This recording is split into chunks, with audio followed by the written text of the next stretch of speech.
Use real zeros of the polynomial y equals to x cube plus 3x square plus x plus 3 to determine which of the following could be its graph. अब हमें इस दिए हुए polynomial के zeros की मदद से ये बताना है कि इन तीनों ग्राफ्स में से कौन सा ग्राफ इस पॉलिनोमियल का होगा।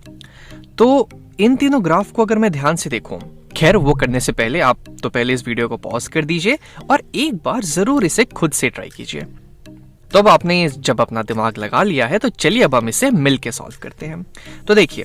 इन तीनों ग्राफ्स में मैं एक चीज यहाँ पे बड़ी क्लियरली ये देख रहा हूं कि ये जो ग्राफ है ये एक्स एक्सिस को सिर्फ एक पॉइंट पे, ये इस एक्स एक्सिस को 3 पॉइंट पे और ये वाला ग्राफ एक्स एक्सिस को 2 पॉइंट पे कट कर रहा है। इसका मतलब ये हुआ कि अगर इस पॉलिनोमियल फंक्शन का ये वाला ग्राफ है तो इसके पास सिर्फ एक रूट होगा, यानी कि सिर्फ एक ही ऐसी पॉइंट होगी, एक ही ऐसा x का वैल्यू होगा जो मैं अगर इस एक्सप्रेशन में डालूं यहाँ पे तो y की वैल्यू 0 हो जाएगी। लेकिन अगर उसका ग्राफ ये b वाला होगा तो इसका ये मतलब हुआ कि इस पॉलिनोमियल के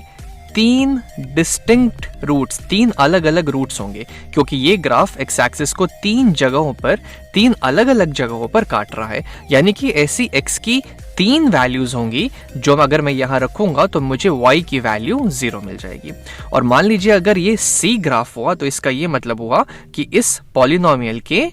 2 अलग अलग रूट्स होंगे, यानी कि ऐसी x की 2 वैल्यूज होंगी जो मैं यहाँ पे रखूंगा तो इस पूरे पॉलिनोमियल की वैल्यू 0 हो जाएगी। तो एक काम हम ये कर सकते हैं कि हम इस पॉइंट पे x की वैल्यू पता करते हैं। अब मैं अगर ध्यान से देखूं तो ये 2 है, तो ये वाला पॉइंट -2 होगा, ये वाला पॉइंट इधर -2 होना चाहिए, और ये जिस पॉइंट पे कट कर रहा है एक्स एक्सिस को ये -2 और -4 के बीचों बीच है, यानी कि ये पॉइंट यहाँ पे -3 हो जाएगा। तो एक काम करते हैं, अगर x की वैल्यू -3 हो रही है तो ये ग्राफ जो है एक्स एक्सिस को कट कर रहा है, यानी कि पॉलिनोमियल की वैल्यू 0 कर दे रहा है। तो हम एक काम करते हैं, ये वाली x की वैल्यू हम इस पॉलिनोमियल में x की जगह डाल के देखते हैं कि क्या x ये रखने पे हमारी पॉलिनोमियल की वैल्यू 0 हो रही है। तो अगर मैं x की जगह -3 डालूं तो मेरी y की वैल्यू हो जाएगी, y मेरा हो जाएगा -3, एक्चुअली चलिए सेम कलर हम यूज कर लेते हैं, -3 का होल क्यूब, क्योंकि यहाँ पे x का होल क्यूब है, प्लस 3 टाइम्स एक्स स्क्वायर यानी -3 का whole square plus x plus 3, यानी x की जगह मैं डाल दूंगा -3, एक्चुअली इसको और क्लियरली मैं लिख देता हूँ, प्लस ऑफ x की जगह मैं डाल दूंगा -3 और प्लस ऑफ 3। अब अगर मैं इसकी वैल्यू यहाँ पता करना चाहूँ तो ये हो जाएगा -3 का होल क्यूब हो जाएगा -27, 3 टाइम्स -3 का होल स्क्वायर, तो -3 का होल स्क्वायर होता है -3 टाइम्स -3 यानी कि 9 टाइम्स 3 यानी ये हो जाएगा +27, ये हो जाएगा -3, ये हो जाएगा +3। तो ये सारी तो आपस में कैंसिल आउट हो गई,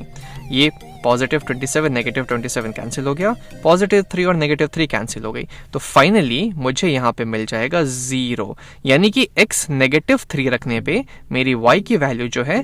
0 आ गई। तो मैं ये कह सकता हूँ कि x जो है अगर -3 हो तो वो इस इक्वेशन का रूट हो जाएगा। यानी कि चलिए एक तो चीज हमें पता चल गई, लेकिन क्या x -3 के अलावा और भी किसी पॉइंट पे इसकी वैल्यू 0 होगी? तो जैसे कि अगर मैं इस b ग्राफ में देखूं, यहाँ पे ये तो मेरा x -2 है, ये वाला पॉइंट मुझे x -2 लग रहा है, ये वाला जो पॉइंट है यहाँ पे, ये पॉइंट यहाँ पे ये 1 लग रहा है, और ये वाला पॉइंट 3 लग रहा है। तो हम एक काम करते हैं, इस वाले अगर पॉलिनोमियल में 1 डाल के देखता हूँ, क्योंकि इस ग्राफ के अकॉर्डिंग अगर मैं 1 डालूं तो पॉलिनोमियल की वैल्यू 0 हो रही है, तो मैं यहाँ पे सेम चीज करके देखता हूँ। अगर मैं इस वाले पॉलिनोमियल में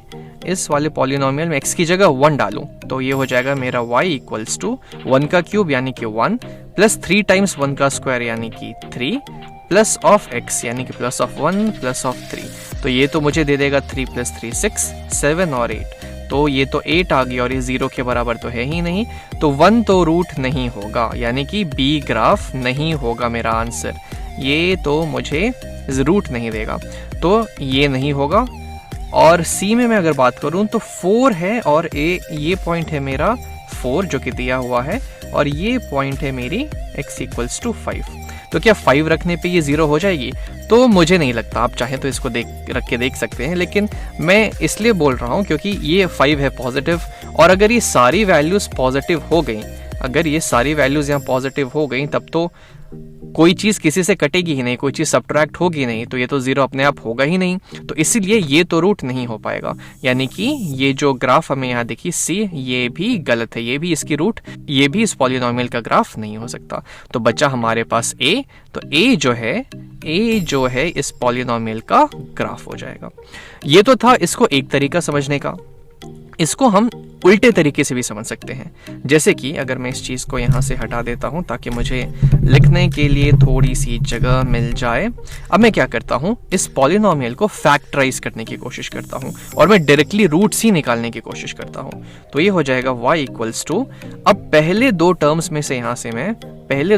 में से मैं क्या कर सकता हूँ, एक्स स्क्वायर बाहर कर सकता हूँ। तो एक्स स्क्वायर मैं बाहर कर देता हूँ, अंदर बच जाएगा x प्लस 3, और आखिरी दोनों टर्म्स में से तो खैर कुछ नहीं ले सकता, तो चलिए मैं 1 ही निकाल लेता हूँ, क्योंकि 1 तो मैं हमेशा निकाल ही सकता हूँ, प्लस 1 टाइम्स x प्लस 3। अब इन दोनों को अगर मैं ध्यान से देखूँ तो यहाँ भी x प्लस 3, यहाँ भी x प्लस 3, तो चलिए x प्लस 3 को अब हम बाहर कर लेते हैं। तो मेरे पास आ जाएगा y इक्वल्स टू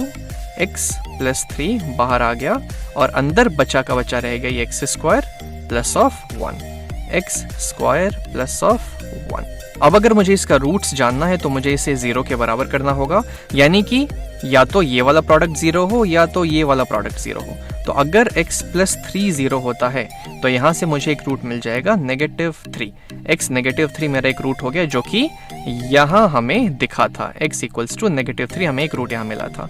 और अगर इसे 0 होना है तो x स्क्वायर प्लस 1 को 0 होना पड़ेगा, जिसका मतलब ये हुआ कि अब अगर मैं दोनों साइड 1 सब्ट्रैक्ट करूं तो x स्क्वायर हो जाएगा -1 के बराबर। लेकिन ये तो कभी पॉसिबल ही नहीं है, किसी रियल नंबर का स्क्वायर तो मुझे कभी नेगेटिव दे ही नहीं सकता है, तो यहाँ से तो मुझे कोई रूट नहीं मिलेगा। यानी क्या कि इस क्यूबिक पॉलिनोमियल का मुझे सिर्फ एक ही रियल रूट मिलेगा, x इक्वल्स टू -3, जिसका ये मतलब हुआ कि इसका जो भी ग्राफ होगा वो